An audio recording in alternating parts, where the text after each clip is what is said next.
बीते दिनों अशोकनगर जिले की नई सराय तहसील के ग्राउंड में राहुल गांधी की सभा आयोजित की गई थी, जिसमें कांग्रेस प्रत्याशी गोपाल सिंह चौहान ने ज्योतिरादित्य सिंधिया को खुला चैलेंज दिया और कहा था कि अगर सिंधिया में दम है तो हरा कर दिखाए।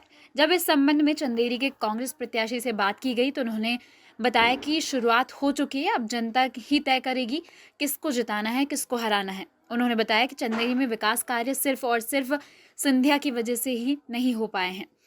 अब यह चुनाव तकरार सीधे सीधे ज्योतिरादित्य सिंधिया और मेरे बीच है। अशोकनगर से वीरेंद्र कुमार ओझा की रिपोर्ट। जीतेंगे। आज जो भीड़ का दृश्य दिख रहा है, इसमें अगर सबसे बड़ा योगदान किसी को जाता है तो केवल जयवर्धन सिंह को जाता है।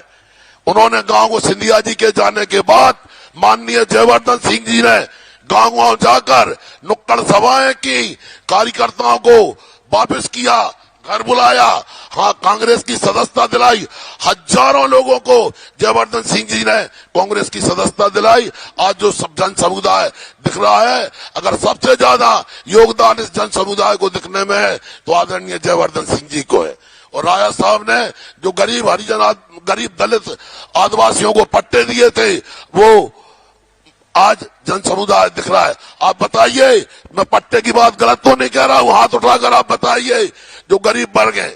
यहां मैं महाराजा सिंधिया जी को चैलेंज देता हूं इस मंच से, अगर ताकत हो तो मुझको हरा के देख लें। जय हिंद, जय भारत। ज्योतिरादित्य सिंधिया को मंच से खुला चैलेंज दिया है कि सिंधिया में अगर दम है तो हरा कर देखे। और आपका एक लंबे समय तक कार्यकाल रहा यहाँ पे चंदेरी के लिए। वो हमारे महाराजा थे और जो यहाँ परंपरा है, जो भी रहता है वो प्रजा के समान रहता है, लेकिन किसी महाराजा को प्रजा को अपनी छेड़ना नहीं चाहिए। शुरुआत उनकी तरफ से हुई है, मैंने तो कुछ नहीं कहा। उनने कहा कि मेरी गलती की वजह से 10 वर्ष से चंदेरी में विधायक बैठा है। चलो मैंने मान लिया कि मैं उनकी कृपा से था। 1962 में मेरे पिताजी एमएलए थे, वो किसकी कृपा से थे?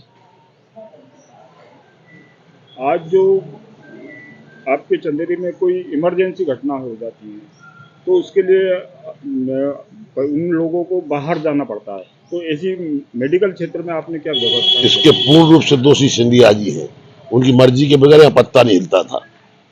यहाँ की ये स्थिति थी कि मैं एमएलए रहते हुए एक टिकट मुझे पार्षद का ईसागढ़ मिला था और 2 टिकट चंदेरी में मिले थे। मैं अपनी मर्जी से कुछ कर ही नहीं पाता था। आज की वर्तमान स्थिति को देखते हुए अब सिंधिया को कितना बड़ा चैलेंज मानते हैं? कोई चैलेंज नहीं। उनको काय का चैलेंज है? जनता ने जिस व्यक्ति को हरा दिया वो किसी को क्या हराएगा, जिताएगा। हमारे सांसद शुरू उन्होंने किया तो खत्म कौन करेगा इस बात को? अब जनता खत्म करेगी। जनता का मैं चरणों का सेवक हूं। मैं जनपद अध्यक्ष रहा, मैंने 300 नियुक्ति की। नगरपालिका अध्यक्ष देवीलाल जी थे, 100 नियुक्ति नगरपालिका में की, 400 नियुक्ति की। मेरे लिए बहुत बड़ी उपलब्धि है कि 400 शिक्षक हमने बनाए।